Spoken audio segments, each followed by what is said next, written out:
Hello and welcome to Q Today for May 4th to May the 8th. I'm one of your hosts, Mitch Vick. And I'm your other host, Allison Duddy.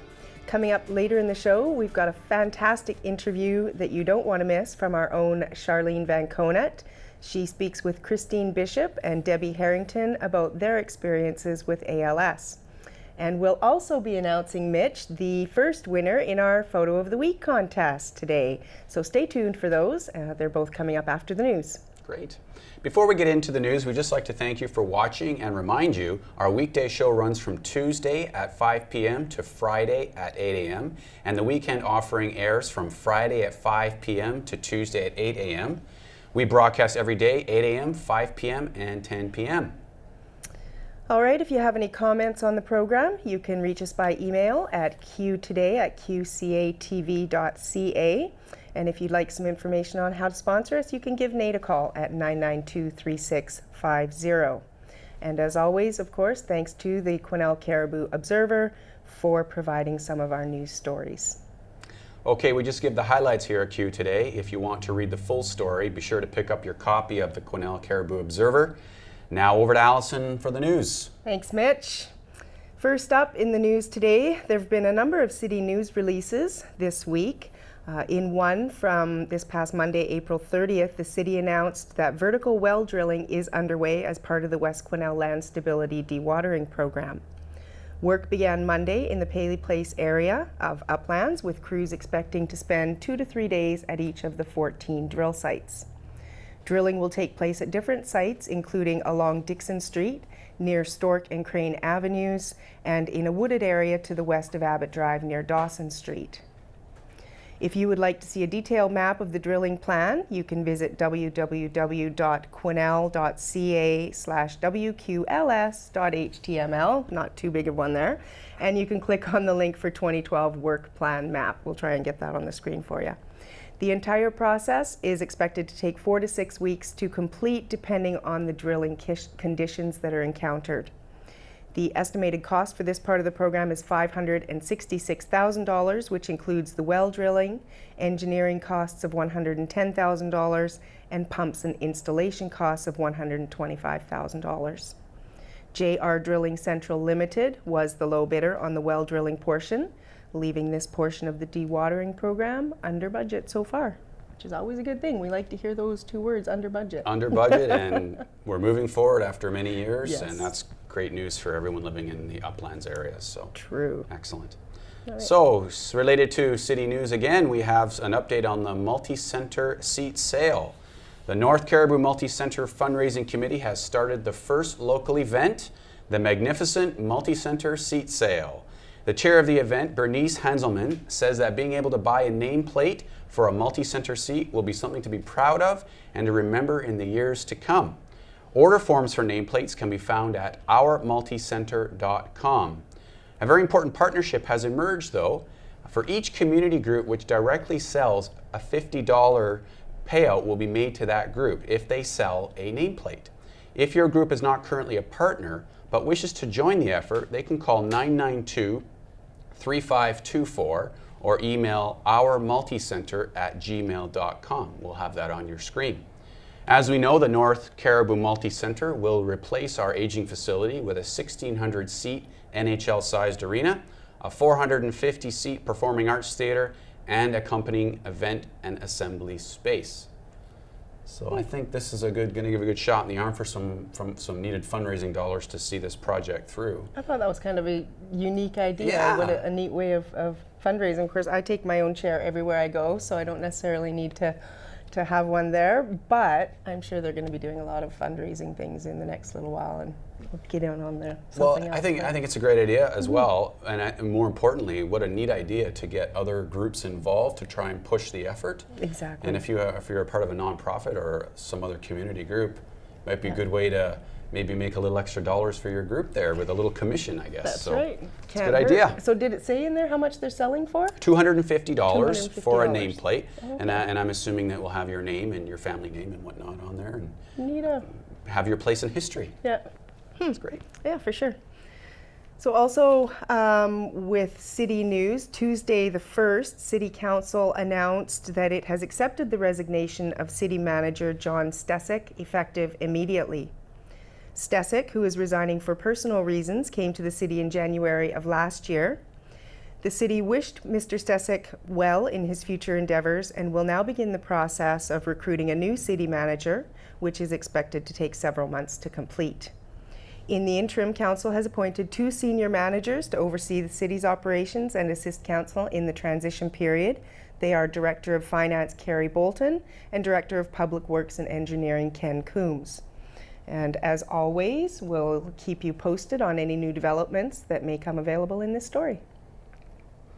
And again, City News, paving. I am extremely happy to report. Yay! A little round of applause. Paving will begin in the city to repair some of our rough areas in our streets and some of the potholes. I can tell you that Kinchin Street from St. Laurent to Barlow, Barlow Ave from the arena to the casino laneway, eastbound lane of Moffat approach from the bridge to Davie, and Anderson Drive, which very bad spot, from Baker Creek to Wade Avenue is also going to get redone, and Johnson Ave, North Star Road from Layler Drive to the Arts and Rec Center will be getting redone as well. And again, that's fantastic news. It was a hard winter for the roads in some areas, and it's great to see that we're going to make these a little safer to drive on because some of them are pretty bad. So. Yes. All right, moving along in other news, Autumn McDonald wrote an article in this week's Observer about the recent order from WorkSafe BC for sawmills across the province to begin investigations into sawdust levels. This comes after the deadly explosion at Lakeland Mills in Prince George, which is the second fatal sawmill explosion in BC in 4 months. Caribou North MLA Bob Simpson commented that even though we do not know definitively what caused the explosions, there is enough information to suggest that possibility that an accumulation of dust may have been a factor in both.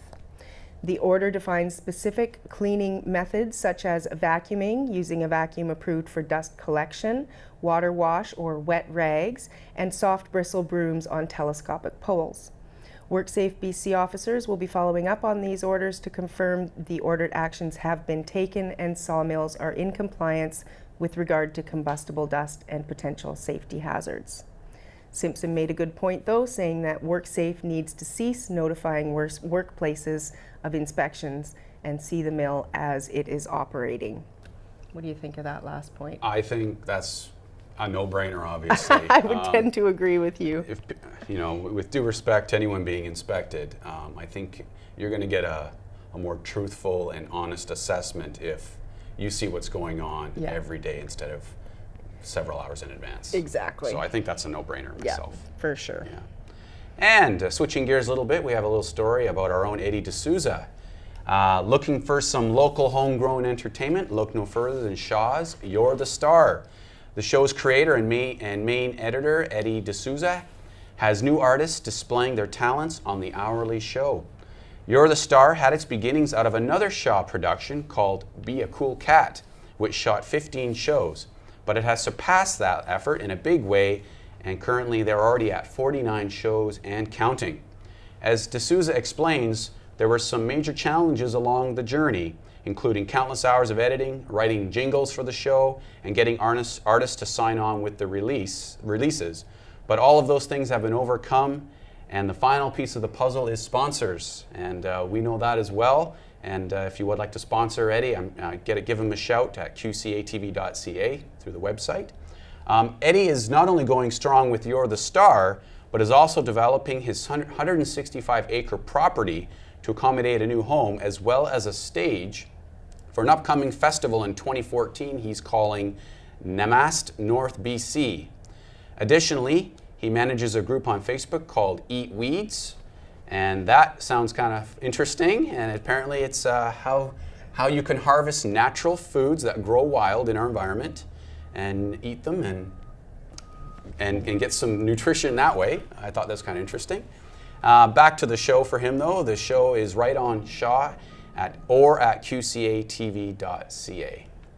So Eddie's got a lot going on. I was just going to say, what a busy guy. How does he have time to fit it all? Pretty busy schedule. It's amazing. Yeah. He's got some big projects, and this 165-acre plot of land he's got, it's a special kind of home. I hope he goes into detail in future interviews, but it's going to be something special, and it's going to include a band stage, and he's going to hold like a big festival there, a music festival. That would be awesome. I think it's a great plan. Good for him. Yeah. All right, well, Seasons House is celebrating its 4th anniversary this week, and their executive director, Melanie McDonald, submitted a very moving article to the Observer this week.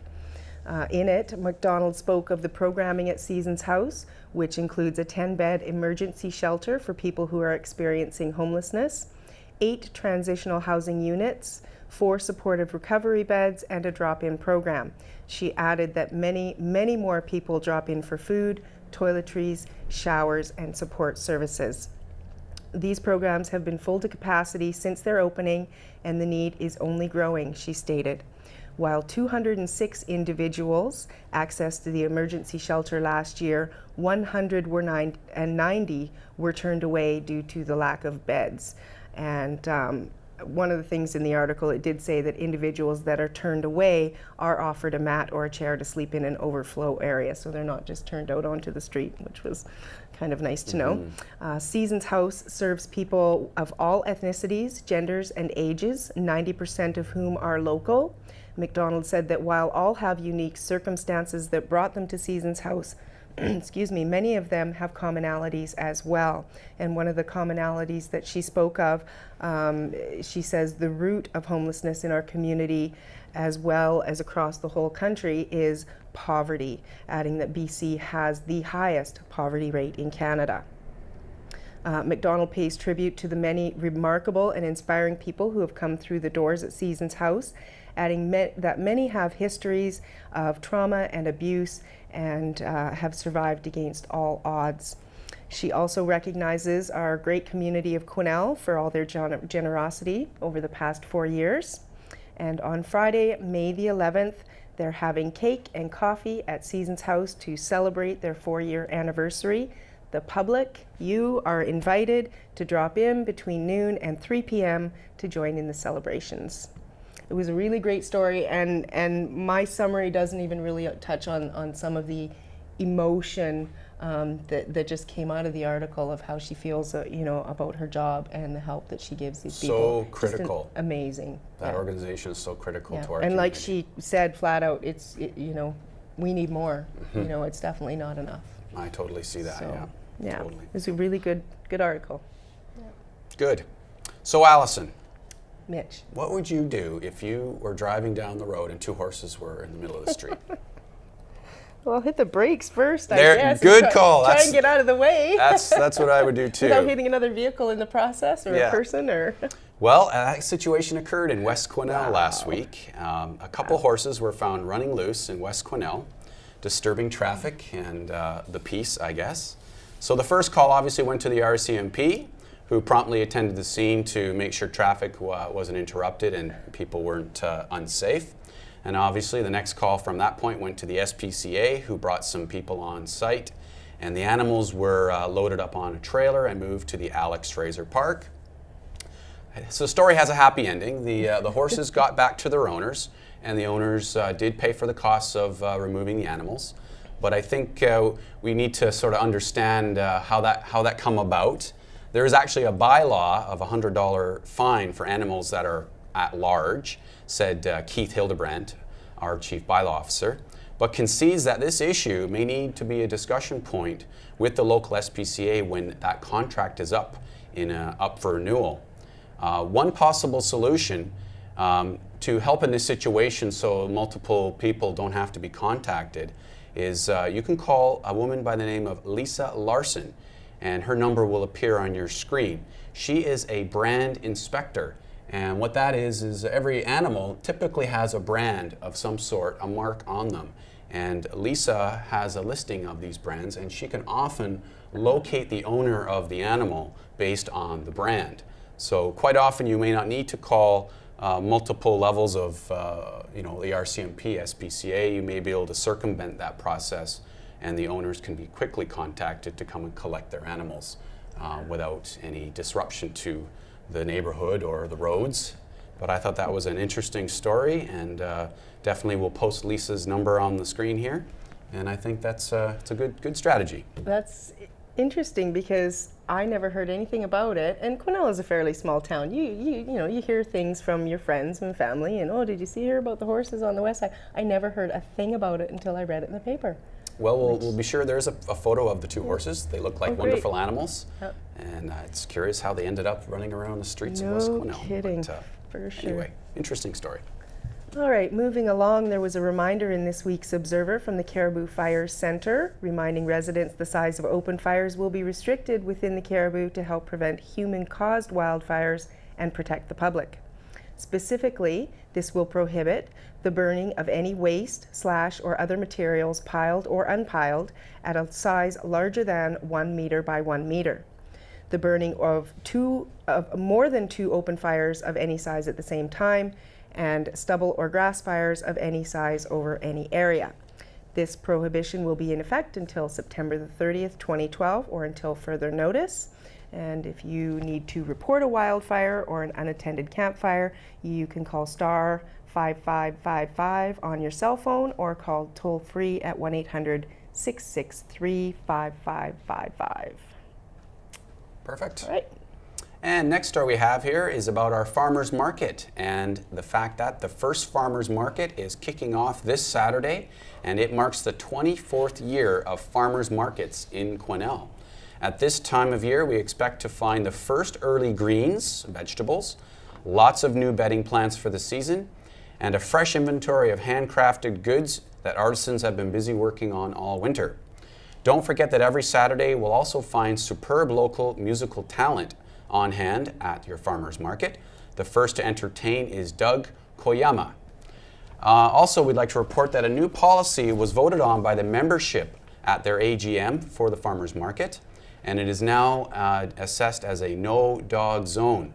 And owners are asked not to bring their dogs or leave them, not to bring their dogs at all or leave them safely secured in your vehicle.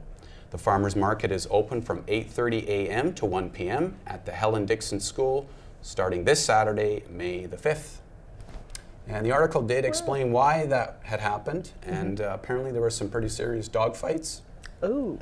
A couple instances of that last year, and I guess they're weighing public safety and convenience, and I guess that's the decision they felt had to come up with. See, and when you were talking, I was thinking maybe more because people didn't clean up after their dogs, and I guess that maybe wasn't so much the case. Could be, but Part definitely of it was a but they had safety some fights. concern. At least that's what I would interpret from the article is Yeah. dogs fighting and whatnot could be pretty nasty. Yeah, that's not good when you've got kids and Not at people all. all over the place, definitely. For sure. Well, if you're looking for something to do after the first farmers market of the season, there's a new show opening at the Arts and Rec Center this weekend. Kathy Allen and Jim Savage are presenting an art show entitled Rooted that will open this Saturday, May the 5th from 2 to 4 p.m. and run through the month of May. The Wingdam Ramblers, Murray Bowl, and Bob Campbell, along with Joel Stern, will play some great music, and the gallery is offering snacks and refreshments, all to showcase some great art. Kathy Allen has been producing wonderful works of art for more than 20 years and says she's excited about sharing her new works, many of which reflect her lovely garden in watercolors, plus a few surprises and framed prints.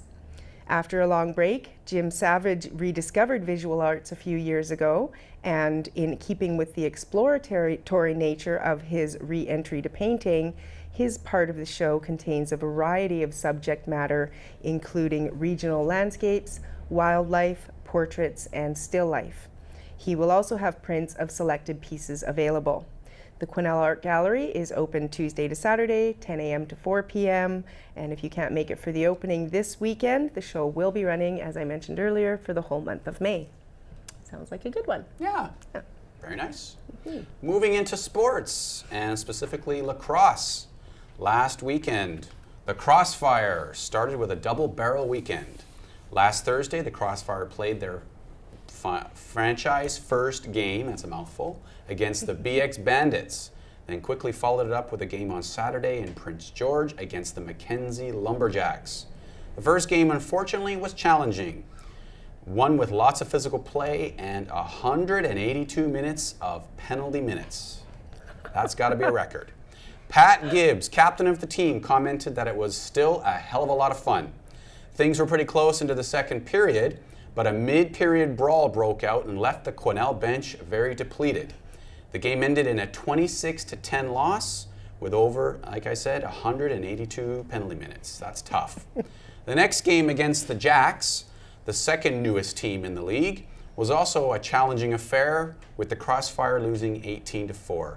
The Lumberjacks team showed the experience they had garnered while playing in the Prince George Senior Lacrosse Association. The next game for the Crossfire is May the 3rd, and which they will be playing the Shooters Pub Devils at the Twins Arena. Sounds like fun. Sounds like a big old brawl and lots of penalty minutes. So. Hey, that's what we like, right? Hey. That's why we watch hockey. I guess so. But yeah, the captain, you could just see his enthusiasm exuding as he was telling his side of the story there.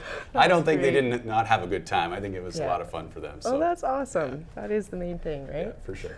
So I don't know if you're a Star Wars fan or not, Mitch. Huge. I kind of thought I just had a feeling you might be, actually. I don't know if you read the article in this week's paper that Jonas Gagnon, the sports reporter, wrote on last weekend's mixed adult soccer league tournament. Yes. But he had some great Star Wars bits in there. The winning team actually was from Williams Lake, and they were called the Williams Lake Wookiees. Awesome. And so in the article, he cleverly uses Star Wars terminology to describe the play during the tournament.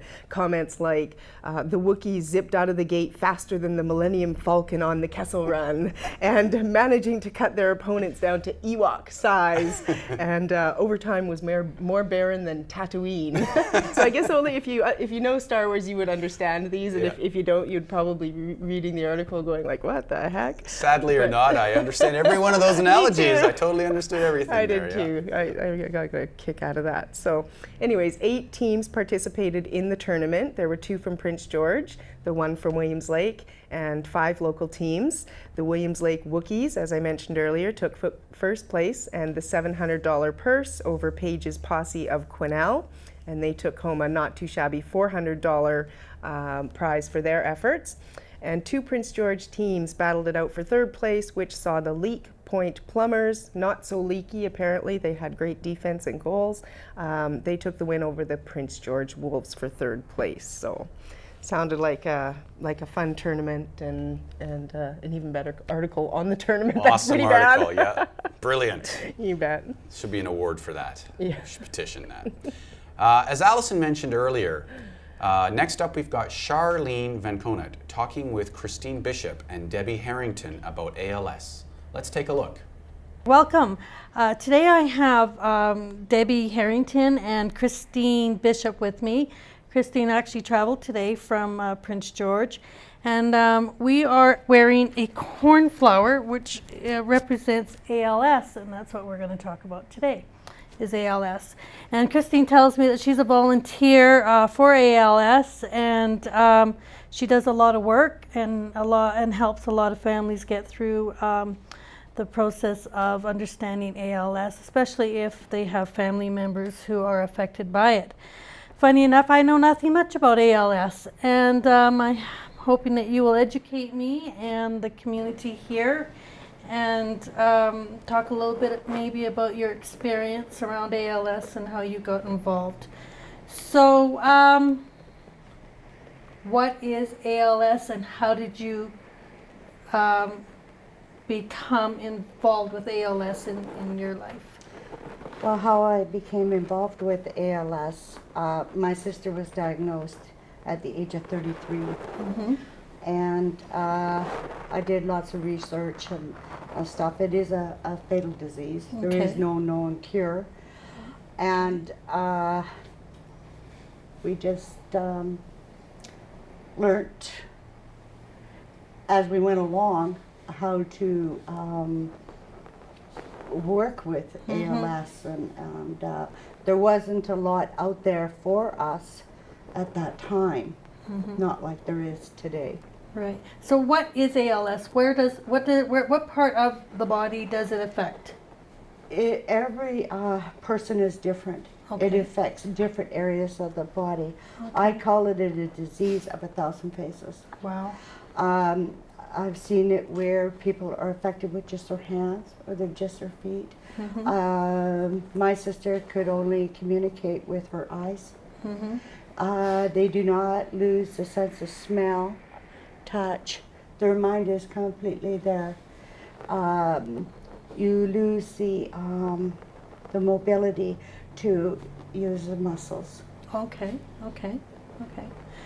So Debbie, how did you get involved with ALS? After my husband was diagnosed, after 18 months after he was diagnosed with ALS, he passed away from the disease Sorry. in 2008. And then you met, I think you mentioned to me that you met Christine during that period? I got to know Christine reasonably well at that time. She came down and she gave our family direct support, as well as worked with George. Okay. Wow. So I have a little bit of notes here. I'm not quite sure. You're going to probably have to help me understand them. So it is a motor neuron disease, and like you say, it affects everybody differently, and it's fatal. And so it says it affects the nerve cells and pathways in the brain and spinal cord, which lead to paralysis. So who gets ALS? Is there anybody in particular that gets ALS? Can it just... Anybody can get ALS. We do not understand why people come down with ALS. Is it a genetic thing? Should people maybe know? We don't know what causes it. We don't. If we could find a cure, it would be great. ALS was named after a famous baseball player, Lou Gehrig. Oh, okay. Lou Gehrig, and apparently he came down with ALS, and they named it Lou Gehrig. Okay. For anyone anybody can. Anybody. We just don't know whose door it's going to knock on next. Right. So, okay. And it's not contagious. It does not discriminate against anyone. Right. The ages is usually run between 40 and 70 and years old, very rarely in teenagers. So I understand that you are well recognized for all the volunteer work that you have done in the community of Prince George, and it's an honor to have her come down from Prince George, actually. I think I would like her to show off a little bit about how well recognized you are for supporting families and the volunteer work that you do. If you want to just explain a little bit about the recognition you have gotten for your hard work. Well, I've been asked to do a lot of speeches. I have done speeches at the hospice, and I've helped other families. It gives me great pleasure to be able to walk into somebody's home and to be able to lead them in the right direction. It's hard on families, teenagers, spouses, if they don't understand what this is all about, the different levels that you go through. The different stages Yeah. of, I guess, loss of mobility. Yeah, that's got to be heartbreaking for families, especially if they don't understand it. And I think what would be more heartbreaking is knowing that there's limited supports out there. I think you shared with me earlier before we came on the show here today that you were recognized by someone for the hard work. You had a visitor. Yes, So I you want did. to talk a little bit about that? The Governor General flew out from Ottawa, and I was asked to have lunch with him. Oh, wow. Yeah. What a great honor. Yeah, Great honor. I think it was Romeo Lebec. Oh, So, wow. yeah. Great to know that. So, Debbie, you're now becoming a volunteer. You're in the process of learning more about ALS and volunteering your time to help families as well. I'm understanding that that's what you've taken on. Yes, I feel I'm ready to support families that would be faced with, something similar that we were faced with, and that I feel, ideally, families would have, or there would be more support available to a family faced with someone diagnosed with ALS. So I'm a little curious, just before, did you have much support in Quesnel, or was it not just until maybe Christine showed up supporting you? Did you find there was a lot of support in Quesnel for you during your time? There was support, but as in regards to people familiar with ALS, there didn't seem to be a lot of background knowledge of the disease here locally. GF Strong was where we went for a couple of the medical appointments, but I didn't find there was a lot of support in this area at the time, other than Christine from Prince George. So this is exciting for those who may come up against ALS. I'm thinking Debbie's here for you, or will be here for you if you need somebody to help you through this. Also, so what are the early symptoms? Like, how would you even know that this may be happening? What are some of the early symptoms could you share? Okay, the muscles, weakness, fatigue, wasting, stiffness of loss of tone, cramping, twitching, the coordination with your hands, tripping, falling, difficult swallowing, speaking, and or breathing. Right. Weight loss. I've seen it where you go to reach for something and they can't quite do that. Do that. Or they're walking funny, or I was with a family who was dancing a week or the week before, and he was in a wheelchair. Oh, wow. A week later. Is that right? There's times where it goes really rapid, and there's times where it Prolongs. Is that sort right? of goes into a bit of a remission. And Well- I've worked with several different families.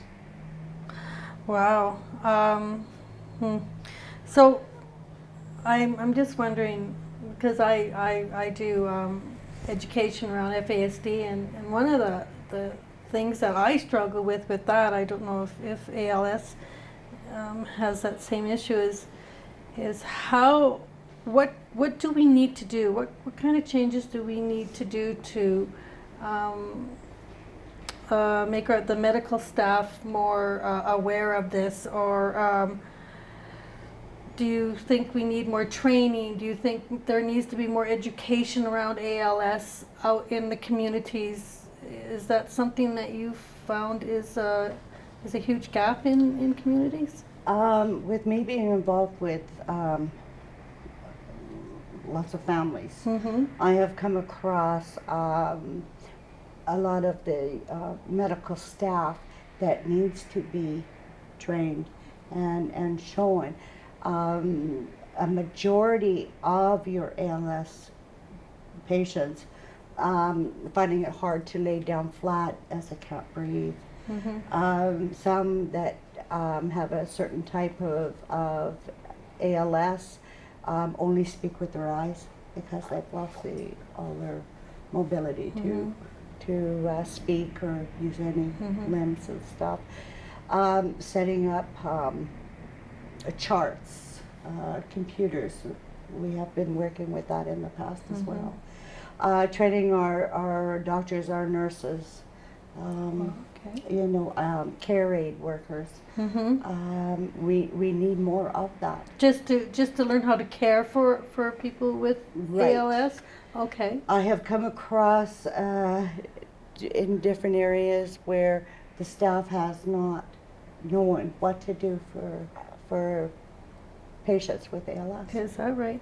And Debbie, did you find that was a concern of yours as well when you went through your experience? It certainly was a concern, on a couple occasions where, if an ALS patient cannot be laid flat on their back, and just without that knowledge, and you know, certainly not putting blame on anybody, Right. but just being able to communicate that information prior to somebody, you know, dealing with a patient with ALS. And I think just that, you know, communication and extra training pertaining to the disease, I think would be extremely helpful. Oh, I'm wondering if you think it's because it's not a common disease, if you want to call it that, that is out there. Is it a common disease? Do you think it would be considered something that is common or just rare once in a while? It goes in spurts. Yeah, okay. Like when my sister had it, there was 7 people in Prince George alone. I think when George had his, I think there was 3 here in Quesnel, if I'm not mistaken. I was familiar with one other gentleman Yeah. here in Quesnel, but as far as I know, that was the first time So, okay. I was aware of anybody else in this area. So it goes in spurts. I think there's, they say 2 to 3 people are diagnosed each day with ALS Wow, that's through BC. Is that right? So I would say sort of rough figure around 300 that is living with ALS today. Okay, well, that's great information to hear and to acknowledge. I think, you know, maybe there's a lot of communities out there that are not aware of the huge impact ALS can have on families and community, and that there needs to be more education out there about ALS and how the medical system and the community can support people who are struggling and going through that. So I really thank you for being here today and helping us understand more about ALS. And I know that Debbie shared with me that she wrote a song, and I'm hoping today she will be happy to sing that for us. And I think now I will just leave that up to Debbie. The song is called True Cowboy Pride.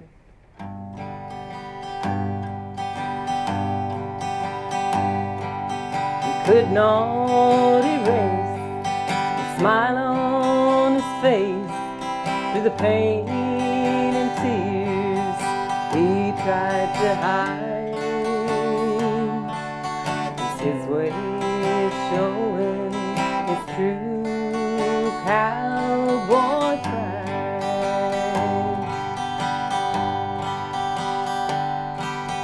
Faced with his last ride, you can bet, no regret, I stayed by his side. Stayed by his side.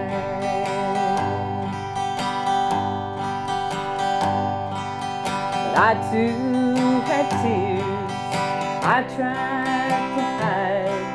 I guess it was my turn to learn some of that true cowboy pride. We both knew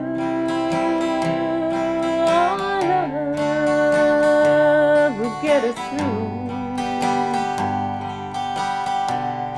Said, don't cry for me, don't you know? A cowboy never dies. I'm riding above you, way up in the sky.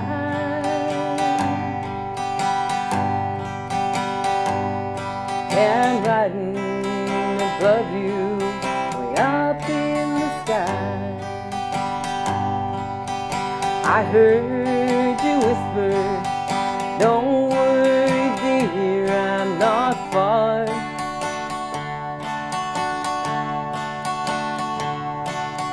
Hold your head up and find the brightest star.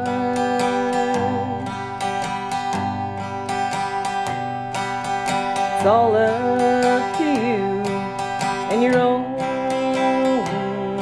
special way.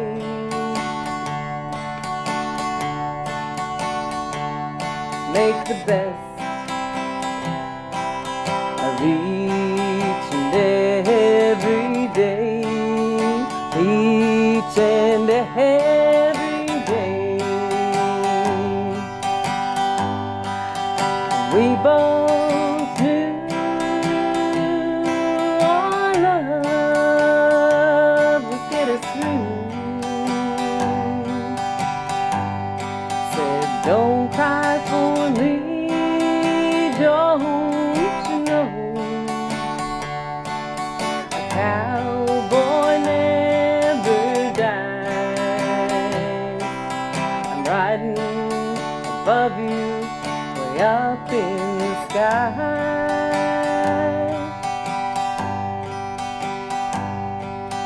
And always remember all that you learn from this true cowboy's pride. Awesome.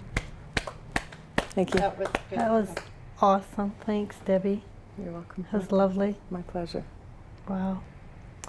So that was Debbie Harrington and Christine Bishop talking about ALS today, and thank you for being with us. Thank you for having us. Thank you, You're Charlene. welcome.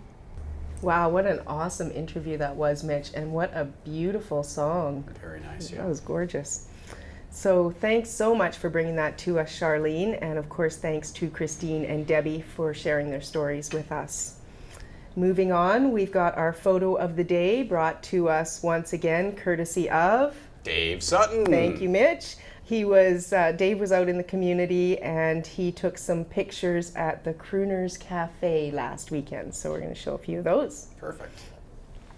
Well, we had some great entries in our Photo of the Week contest, but there can be only one winner though, and it's my pleasure to announce the first winner of the Q Today photo contest is a local resident, Sandy Walker. She sent us this stunning photo of winter on the Bowen River. Looks like something you might see on a postcard. Thanks for sending that in, and congratulations to Sandy. And as our winner of the week, Sandy will receive one of these great Golf Privilege Club books that we're giving away thanks to a sponsorship with the Lung Association of British Columbia. It normally sells for $35, and it's a great book with savings at golf courses all over BC, as far east as Manitoba, and there are even some courses in Washington State as well. Both Quesnel courses are also included in this great little book, so congratulations. And keep the photos rolling in. If you want a chance to win one, even if you're not a golfer, it would make a great gift. Send your photos in to us at qtoday@qcatv.ca. We'll be making another draw next week and every week until the end of June. Thanks, Mitch. What a gorgeous picture. Awesome. I think I've seen one like that in a while, and it should be on a postcard. Mm-hmm. Totally agree. Wonder how you go about doing that. Who knows, eh? Magic of photography. Yeah, you never know. All right, so moving along, we're going to take a look at what's happening locally with our community calendar.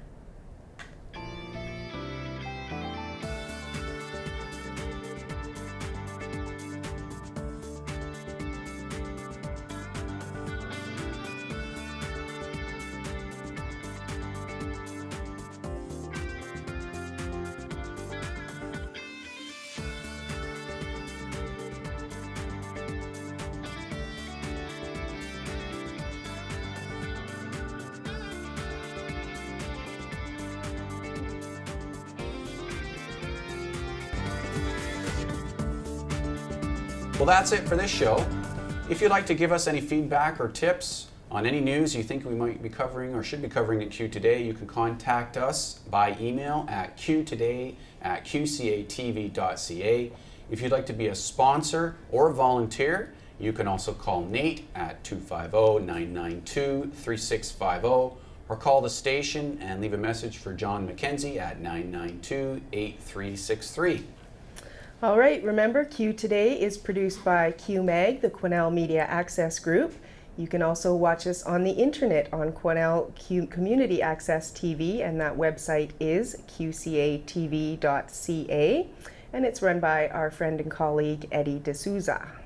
Thanks for watching. Remember, our purpose is to get Quesnel talking. Bye for now.